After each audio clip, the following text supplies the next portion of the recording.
오늘은 그 선교 동원이 뭔가, 또 어떻게, 이 선교 동원 왜 해야 되는가, 또, 누구를 동원할 것인가, 어떻게 동원할 것인가, 이런 거에 대한 얘기들을 조금 나눠보려고 합니다. 선교 동원을, 그러니까 미션 모빌리제이션 또는 미션스 모빌리제이션이라고 하는데, 제가 영어로 검색을 해보니까 모빌리제이션이 나오는 단어들이 이런 데 나옵니다. 우크라이나도 그렇고 지금 러시아도 그렇고 군대를 더 많이 소집해야 되는 총동원령, 근데 동원령이라는 단어를 번역한 단어가 모빌리제이션이더라고요.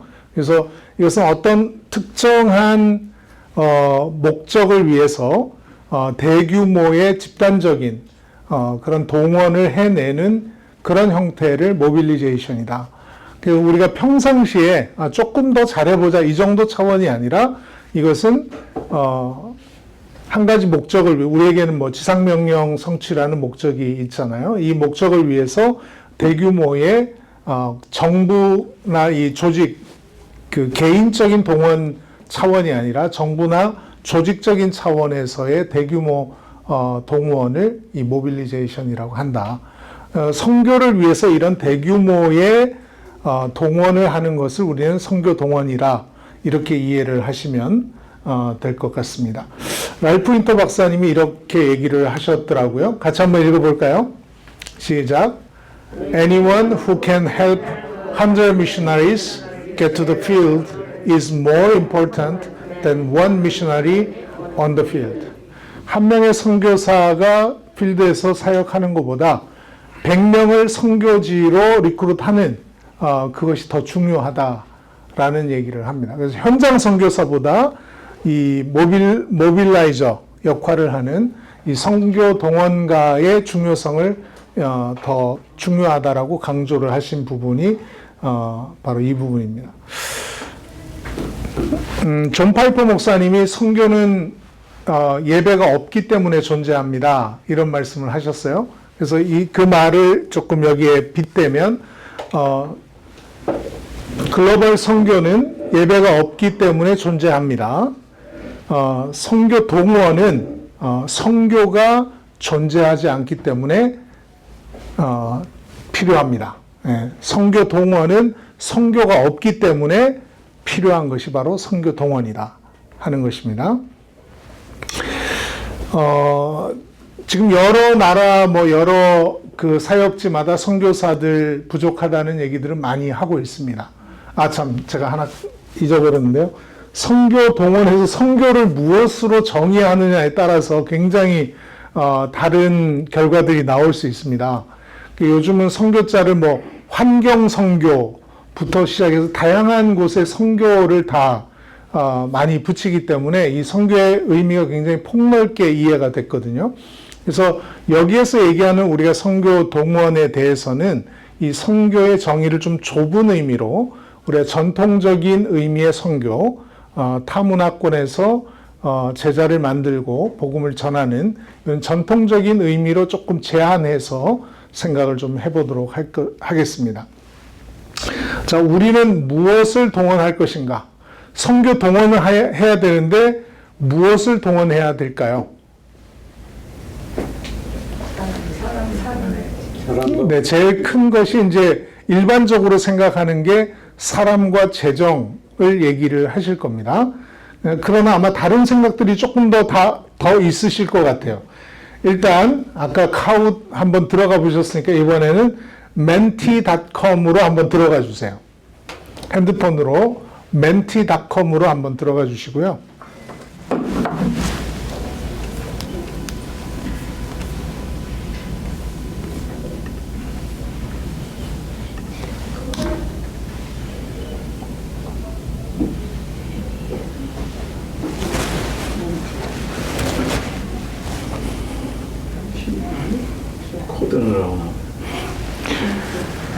네, 코드에 3505-1426.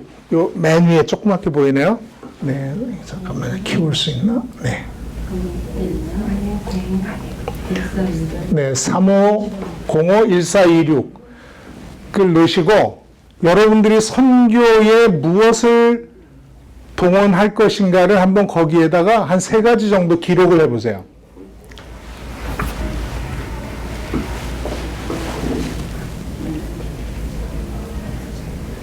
네, 3505-1426.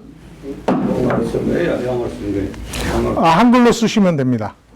영어로 쓰셔도 괜찮습니다.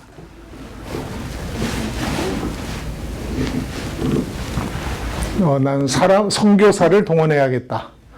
네, 또는 뭐 재정, 뭐 기도, 전문가, 뭐 영상 전문가, 뭐 다양한 교사, 뭐 다양한 형태의 우리가 동원해야 될 것들이 있습니다. 네. 결국 이제 교회도 뭐 교회라고 하는 거에 기도, 재정, 사람 요게 다 포함되어 있는 내용 같습니다. 네. 네. 그러면은 우리가 뭘 동원해야 되겠구나 하는 것을 어느 정도 좀 인식을 하셨으리라고 생각하고 그 다음으로 넘어가 보도록 하겠습니다.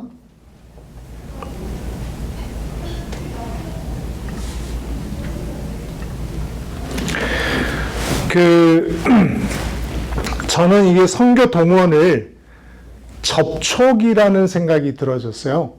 선교와 얼마나 접촉을 시키느냐 하는 것인데, 접촉점이거나 아니면 컨택 포인트거나 아니면 컨택 서페이스거나 접촉면이거나 이 접촉이 되는 것이 얼마나 많은가에 따라서 우리는 더 선교에 헌신할 수 있겠다 하는 생각이 좀 들어집니다. 아는 분 중에서 우리 아까 자매님도 아는 조카라 그러셨나요? 조카가 선교단체에 일하는데, 그러니까 갑자기 뭐 선교에 대한 관심이, 그죠? 평소에 생각 안 하던 것까지 생각하게 되는 관심도가 높아지잖아요. 접촉점이 생긴 거죠.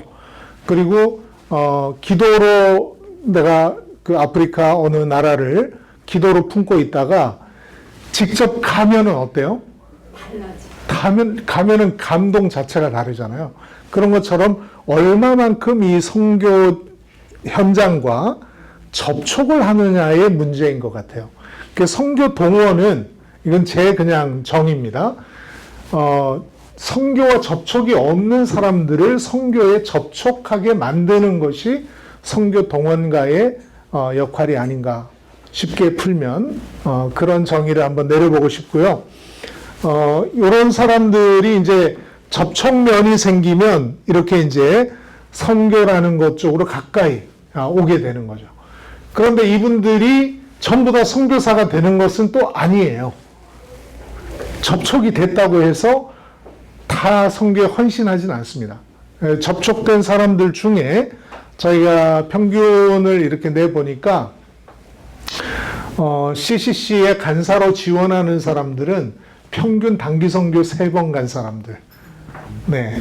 선교사로 지원하는 사람들을 보니까 단기 선교 5.9회 정도 참여를 한 사람들이 평균적으로 그 정도 되더라고요. 그래서 많은 접촉의 기회가 있으면 있을수록 훨씬 더 선교에 깊이 인발부가 된다 하는 통계를 저희가 보고 있습니다. 자, 그러면 이 선교 동원은 누가 해야 될 것이냐? 랄프 윈터 박사님은 이 선교 동원을 그 미션 모빌라이저가 따로 있고 선교사가 따로 있고 미션 모빌라이저가 따로 있는 개념으로 생각을 하셨는데, 접촉점이라는 면에서 보면 이 훨씬 지금은, 예전에는 뭐 선교사로 한번 가면 편지 한 장 써서 몇 달 만에 고국으로 소식이 가고 이런 상태에서는 모빌라이저가 따로 필요할 수 있었겠어요. 그런데 지금은 바로 그냥 실시간으로 그 SNS로도 소통이 되기 때문에 지금은 굳이 모빌라이저가 따로 필요하지 않다 하는 생각이 들어지는 거예요. 그래서 지금은 선교사 자신도 미션 모빌라이저가 될 수 있다. 예전에 그 캠브리지 7 같은 경우도 이 친구들이 인도로 선교사로 가기 전에 1년 동안 영국을 순회합니다. 그러면서 그 선교 모빌라이징을 합니다. 그리고 사무엘 밀즈나 건초더미 기도 운동을 일으켰던 이 친구들이 미국에서 대학을 졸업하고 선교 운동을 일으키기 위해서 이 모빌리제이션을 위해서 대학을 한 번 더 가요. 대학을 2번 가서 대학 입학 자체가 선교 동원을 위해서 또 재입학하는 그런 예들도 있었습니다. 그래서 선교사 스스로가 본인이 선교 모빌라이저가 될 수 있겠다 하는 생각을 한번 해볼 수 있고요. 그 다음에 순수하게 나는 선교 예를 들어서 아까 기도, 재정, 사람 이게 큰 중요한 카테고리다라고 하면 어떻게 하면은 사람을 모빌라이징 할 것이냐, 어떻게 하면 기도를 모빌라이징 할 것이냐, 어떻게 하면 재정을 모빌라이징 할 것이냐, 이런 관점에서 본다 그러면 꼭 선교사가 아니더라도 재정 모금을 모빌라이징 할 수 있고 기도 모빌라이징 할 수 있잖아요. 그런 면에서는 누가 선교 동원을 해야 되는가에 대한 생각들을 한번 우리가 좀 폭 넓혀서 한번 생각을 해볼 수 있을 것 같은데요. 교회 목사님은 선교 모빌라이저가 될 수 있을까요? 네. 그죠? 여러 면에서 하실 수 있어요. 그러면 우리 집사님들은 가능하실까요? 네, 가능하죠. 그러면 누가 모빌라이저 안 될 수 있는 사람이 누굴까요? 믿지 않는 사람. 그렇죠. 없어요. 그러니까 선교 모빌라이저는 모든 그리스도인들이 다 할 수 있는 역할이에요. 이게 특별히 이것만 하는 전문 영역의 어떤 모빌라이저들도 있겠지만, 그러니까 기본적인 선교 동원의 역할은 모든 그리스도인들이 다 같이 하는 거다. 네, 그런 생각을 좀 하게 되었습니다. 그래서 미션 모빌라이저는 특별한 사람이 아니라 모든 그리스도인들이 선교와 연결된 사람들이 다 하는 일이 이 미션 모빌리제이션이다 하는 생각을 좀 해봅니다. 그 다음에 이제 선교 동원의 과정에 있어서 선교 동원을 처음부터 여기 계신 선교사님들, 우리 안병규 선교사님 처음부터 나 선교사로 가야지 예수님 믿고 바로 막 그 마음이 들었나요? 선교사로 가기까지 얼마나 걸리셨어요? 저는 굉장히 선교사를 느꼈는데요. 네. 어렸을 때부터 갖고 있었고요. 네, 꿈은 어렸을 때부터 가지고 있었지만 몇 년 정도 걸리셨나요? 제가 그때가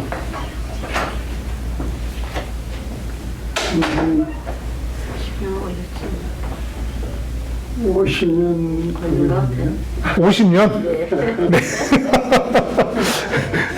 네. 어떤 동기에서든 50년 전에 이 미션 모빌리제이션을 받으신 거예요. 선교 동원의 그 동기부여를 받으신 거죠. 근데 실제로 헌신하기까지 50년이 걸리신 거예요. 네. 이 과정에 있다는 말씀을 드리고 싶은 거예요. 이게 처음 동기부여를 받아, 저도 처음 단기 선교 갔을 때, 막 일본을 갔는데요. 하나님이 주신 땅 같고, 다시 돌아와야 될 것 같고, 막 그런 마음이 굉장히 컸습니다. 그 다음에 필리핀을 갔는데, 거기가 또 주님 주신 땅 같아요. 그래서 가는 데마다 하나님이 동기부여를 해주시고, 보여주시는 것들이 있으신데, 그것에 다 우리가 100% 반응은 못하는 겁니다. 랄프 인터 박사님이 미국에서 한 40만 명 정도의 대학생들이 이 선교에 대한 비전을 가지고 헌신을 한 사람들이 있다. 근데 그들 중에 선교지로 가는 사람은 극히 소수에 불과하다. 라는 얘기를 하셨어요. 저희도 해보니까 단기 선교를 가는 사람들이 매년 한 2,000에서 2,500명 정도 저희 공동체에서 파송이 되는데, 그 사람들이 다 선교 도전을 받고 선교사 헌신하면은 정말 대박이 날 텐데, 그죠? 네, 그 일이 일어나지 않는단 말이죠. 네, 그래서 이 모빌리제이션, 선교 동원에는 일련의 과정이 프로세스가 있는 것 같다는 생각을 좀 했습니다. 물론 성령의 감동도 필요하고 부르심도 필요하고 환경도 필요하고 여러 가지가 필요하겠지만 개인의 결단과 믿음도 필요하고 다 하겠지만 이것을 프로세스로 이해하면 조금 더 쉬울 것 같아요. 처음 쉽게 우리가 선교지 안 가본 상태에서도 선교에 참여하는 방법들이 있습니다. 어떤 방법들이 좀 있을까요?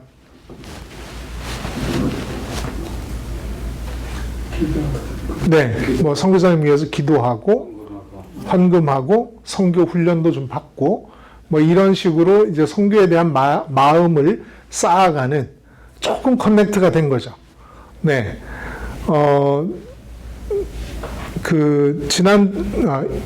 지난주죠. 네, 지난주에 요세미티에서 불이 났어요. 저는 그 전에도 여러 번 요세미티에서 불이 났는데 아무 상관이 없었습니다. 저하고는. 근데 지난주에 제가 요세미티를 갔다 왔어요. 조카가 거기 살아서 요세미티를 갔다 왔는데 너무 아름답고 좋은 걸 본 거죠. 그리고 불이 났다 그러니까 이거는 느낌이 다르더라고요. 남의 일이 아니에요. 네, 정말 안타깝고 거기가 불이 탔어 이러면서 너무 안타까운 거예요. 선교지도 마찬가지인 것 같아요. 처음에 어느 나라에서 누가 굶어 죽던 뭘 하든 아무 상관이 없는데 내가 가서 알기 시작하고 보기 시작하면 기도하기 시작하고 내 돈이 가고 관심이 가는 순간 그 선교지에 대한 우리의 마음의 태도가 굉장히 달라지는 것 같습니다. 자, 한번 여쭤볼게요. 대부분 선교사님이니까 뭐 의미가 크게 없긴 하겠습니다만은 단기 선교를 내가 한 번도 안 갔다 왔다. 다른 해외 선교지를 한 번도 안 갔다 왔다 하시는 분 한번 손 들어보세요. 여기는 없으시죠? 네. 우리 자매님, 네. 어느 나라 다녀오셨어요? 저요? 저는 저기 어디야? 파라과이. 파라과이, 네. 를 다녀오셨군요. 네, 파라과이를 다녀오셨어요. 가기 전과 후가 어떤 차이가 있었나요? 가기 전에는 이제 기도방을 하니까 얘기를 계속 들었어요. 뭐 낯설지 않았고, 그래 갔었을 때는 그렇게 큰 느낌은 없었어요. 그냥 갔을 때 생각보다는 더 좋다. 가기 전에는 엄청 어려울 거라고 생각했는데 가서 보니까 좋았어요. 생각보다 상태가 나쁘지 않았다. 네네. 그럼 지금은 그 파라과이에 대해서 어떤 연결을 하고 계신가요? 지금은 이제 그때 갔다 와서는 이제 재정을 다른 쪽으로 돌렸어요. 네. 어려운 단기 선교를 갔는데 상황이 너무 괜찮네 이러고 더 어려운 쪽으로 돌리셨다. 네. 그래서 이제 그 볼리비아 쪽으로다가 네네네네. 거기가 더 어려운 것 같아요. 네. 거기는 이제 얘기만 계속 지금 듣고 있거든요. 네네네. 근데 굉장히 어려워요. 거기. 네네네. 나중에 이제 가보면 딴데로 돌려. 이제 어떤지 모르겠어요. 네네네. 뭐 우리가 그 한국에서도 뉴스를 듣다 보면 그 외국 계신 분들이 한국 걱정을 할 때가 많으세요. 전쟁이 곧 날 것 같고. 저도 필리핀에 살 때 저희 부모님들이 뉴스만 나오면 전화하셨어요. 야, 필리핀에 홍수가 났다는데 지진이 났다는데 어떡하냐. 여기에서 몇 시간 떨어진 거야. 아무 상관없는 곳이에요. 이래도 필리핀 이러면 다 거기잖아요. 부모님들, 어르신들은. 그래서 그런 우리의 관심과 이런 것들이 계속 그 뉴스에서는 좀 부정적인 것들을 많이 얘기를 합니다. 선교사님들도 어떻게 하다 보면 좀 어려운 얘기들을 많이 하시게 되고, 근데 실제로 가보면 뭐 여도 다 사람 사는 곳이네. 예, 그 아프리카 처음 제가 갔을 때 제가 생각한 아프리카가 아니었어요. 네, 우리는 타잔이 살고 동물들이 좀 돌아다니고 물은 없어서 다 논바닥처럼 다 갈라져 있고 뭐 이런 그 물 한 병 뜨기 위해서 뭐 몇 킬로 걸어가야 되고 이런 것들을 생각했는데 전혀 그런 아프리카가 아니었거든요. 그건 방송에서 그 좀 극단적인 이슈들을 모아서 전달된 잘못된 아프리카에 대한 정보였어요. 그래서 그런 것처럼 우리가 직접 가는 순간 굉장히 객관적이고 좀 더 정확한 인포메이션을 현장에 대해서 좀 가질 수 있겠다. 그럼 이제 막연한 기도가 좀 더 적극적이고 구체적인 이제 행동을 불러오는 과정이 되죠. 저희도 보면은 선교사로 나가신 분들 중에 단기 선교로 갔다가 그 다음에 이제 그 스팅트라고 하는 1년짜리 프로그램으로 갔다가 그 다음에 장기 선교로 헌신하는 분들이 많이 계세요. 네, 처음에는 한 2, 3주 경험하고 그 다음에 한 1년 경험하고 그 다음에는 이제 여기 오래 살아도 되겠어 하는 그런 마음들이 좀 생기는 것 같습니다. 자, 이 시간은 이게 선교 동원에 대한 개념들이 조금 잡히셨을 거라고 생각이 들고요. 세계 선교 동원의 현황을 잠깐 말씀을 좀 드리겠습니다. 전 세계에 약한 인구를 이렇게 나누면 한 3분의 1, 3분의 1, 3분의 1 정도 이렇게 나눌 수 있는데 그리스도인들, 뭐 캐톨릭 포함해서 정교회 다 포함해서 33% 정도 되어지고요. 그 다음에 이제 복음을 들어본 적이 없는 뭐 사우디아라비아라든지 뭐 이런 그 무슬림 국가들 요쪽이 한 3분의 1. 그 다음에 그 복음을 들을 수 있는 곳에 뭐 미국 같이 복음을 들을 수 있는 곳에 있지만 교회를 안 나가는 예수님 믿지 않는 그런 사람들이 한 3분의 1 이런 정도로 분포가 되어 있습니다. 자, 우리의 선교원은 어떨까 한번 보겠습니다.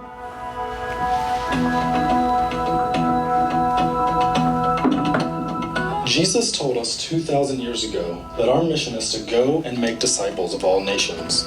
He also promised us that only after we accomplish that task will we receive the blessing of His return.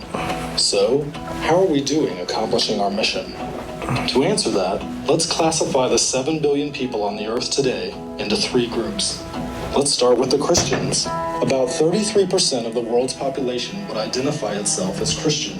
We call this segment of the population World C. C for Christian. It's important to remember that not all of the people that fall into World C are true believers in Christ. They merely identify themselves as Christian because of nominal belief in Jesus or because they live in a country where everyone is considered Christian, so they would do the same.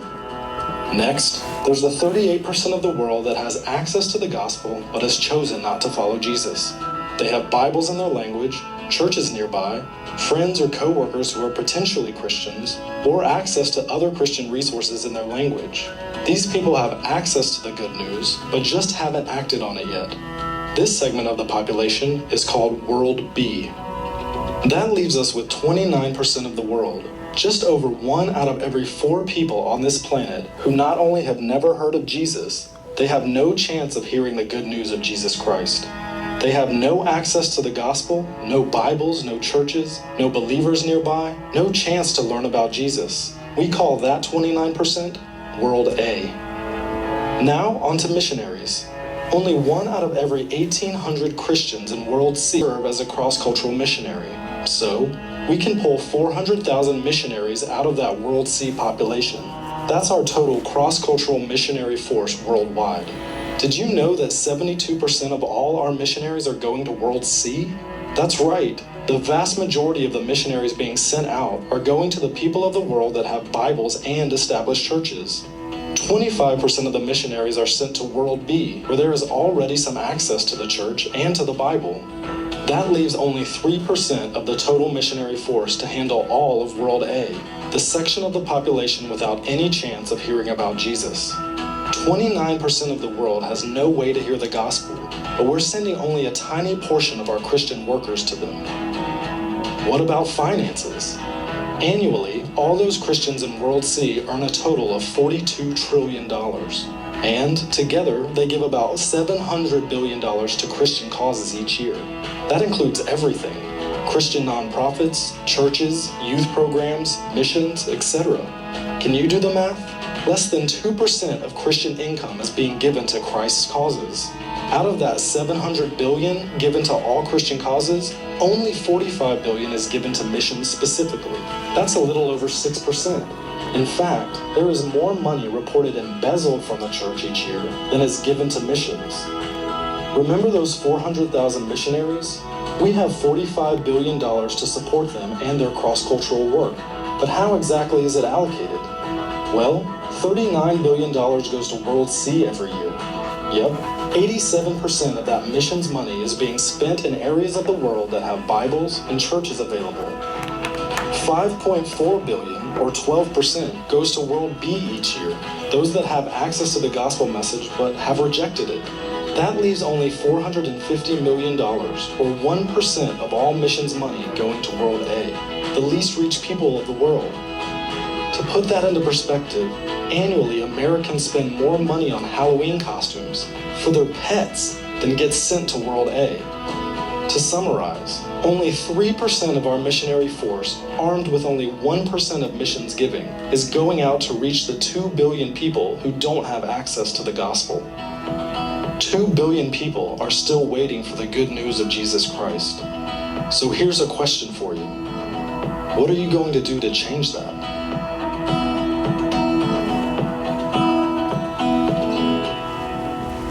네, 크게 보면 그 전체 헌금의 그 헌금은 전체 수입의 한 1.7%, 그 다음에 선교 헌금은 헌금의 약 6% 정도가 미국 기준으로 이렇게 모아지는데 그 중에 그 1%만이 복음을 들어본 적이 없는 사람들에게 가고 있다 하는 그런 통계를 여러분들이 보셨습니다. 요거는 이제 다른 그 조금 이게 한눈에 볼 수 있도록 만든 통계인데요. 그 크리스천들이 지금 그 서구권 아니라 라틴 아메리카, 아프리카, 아시아 이쪽에 80%의 크리스천들이 있습니다. 그런데 선교사들은 이쪽으로 20%밖에 가고 있지 않다. 네, 이런 어떤 그 선교의 그리스도인들이 많은 곳으로 선교사가 많이 가고 있다 하는 것을 우리가 좀 볼 수가 있겠습니다. 아직도 전 세계의 43% 정도가 미전도 종족인 것을 우리가 보고 있습니다. 그 다음에 또 의미 있게 좀 봐야 될 것이 지금 1994년 통계를 보니까 이 당시 선교사의 70%가 94년도에 파송된 선교사 70%가 20대와 30대 선교사였습니다. 그런데 지금은 2022년 기준으로 20대, 30대 선교사 수가 8.4%에 불과합니다. 아까 퀴즈에 나왔죠? 20대 선교사는 1%가 되지 않습니다. 0.95%고요. 그래서 그 퍼센테이지만 줄어든 것이 아니라 수적으로도 적은 숫자입니다. 왜 이렇게 젊은이들은 선교사로 나가지 않고 있는가? 사실은 그게 가장 큰 지금 우리가 선교 동원에서 풀어야 될 가장 큰 숙제라는 생각이 들어집니다.